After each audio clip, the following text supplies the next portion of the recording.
रजब दे कूंडे 22 रजब कूंडे किए जाते हैं। एक बंदा सी हिंदुस्तान का, उस बंदे ने अपनी शायरी के अंदर ये बात लिखी सी कि इमाम जाफर सादक रहमतुल्लाह अलैह दे नाम दे कूंडे करके वंडो, जेड़ा वंडेगा अल्लाह दी हर हाजत नूं पूरियां करेगा। 1400 सदी साल बाद ये उठन वाली गल लोगों तक पहुंची।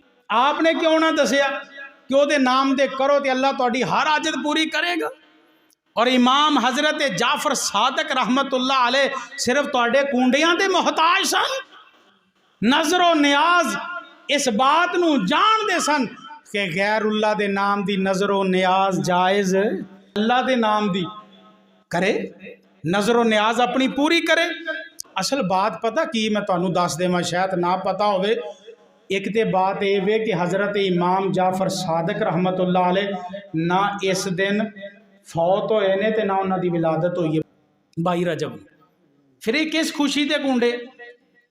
खुशी दे बंदा कुछ ना कुछ पकांदा ना करदा है।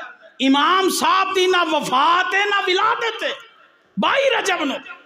असल बात ये वे कि ये जेड़े लोग हजरत अमीर मुआविया रजी अल्लाह ताला अन्हो दे दुश्मन ने, हजरत अमीर मुआविया दी शहादत वफात 22 रजब नूं इस वजह तो लोगों भी उन्होंने इस पासे ला छड़िया है।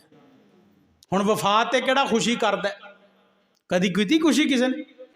अल्लाह अकबर अल्लाह। असल ओ लोग बेईमान जेड़े ने हजरत अमीर मुआविया रजी अल्लाह तआला अन्हु दे दुश्मन, वो इस वजह तो लोगों इस पासे लगा के और मुसलमान साडे एक काफरां दे त्यौहार अपना के हैं रस्मो रवाज करके।